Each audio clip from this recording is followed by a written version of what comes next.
જય દ્વારકાધીશ બધાને। આજનો આપણો નવો બ્લોક આવી ગયો છે। આપણે આજ સવારમાં નોકરીએ જઈને બપોર પછી કારખાને રજા હતી, કેમ કે શુક્રવાર હતો એટલે આપણે કારખાને રજા હોય।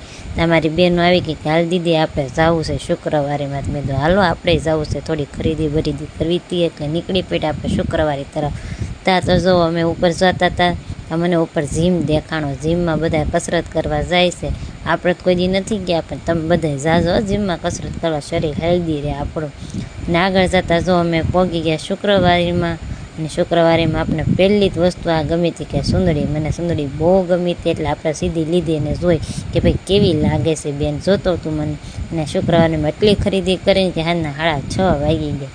મારી બેન દેખાડે પછી અમે અમારા ધંધાની અંદર નાખી અમારી બધી વસ્તુને પેક કર્યો ધંધાને કે હાલો ભાઈ હવે આપણા ઘર તરફ જાવી, કેમ કે મારો ગોલો જાગી ગયો હશે અને સાદું જ પાવાનું હતું। એમ કહેતી હતી કે હાલો હાલો જલ્દી હટક ગાડી આંકો। આ થોડીક વાર થઈને તમને આ પાણીપુરીવાળા ભાઈ જોવા મળ્યા। આ ભાઈની પાણીપુરી ખાની તો પહેલી વખત ગઈ ત્યારે બહુ મજા આવી હતી, પણ બીજી વખત પાછામાં બધી ત્રણે બેનું ગયું છે ને ભાઈને કીધું કે ભાઈ મારી થોડી તીખી પાણીપુરી બનાવજો। અને આપણને લાગી હતી ભૂખ એટલે બપોરે ખાધું ને એટલે ઊભો આપણે સણા ખાવા મળ્યા। ત્યાં જ મને સામે દેખાણું મીઠાનું ડબલું, થોડુંક નાખ્યું મીઠું, મારામાં ઓછું હતું કે સણામાં ઓછું હતું એ નહોતી ખબર, પણ આપણે મીઠું તો નાખી દીધું।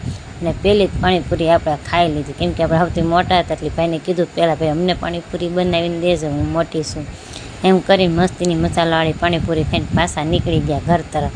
પાછું રસ્તામાં યાદ આવ્યું કે ભાઈ મોલે જવાનું છે ખરીદી કરવા, તમે પાછા મોલે પડી ગયા, બધી વસ્તુ લીધી ને હવે ખરીદી કરીને અમે પાછા ઘરે આવી ગયા। અહીંયા બ્લોક અમે આજ પૂરો કરવી છે, બાય।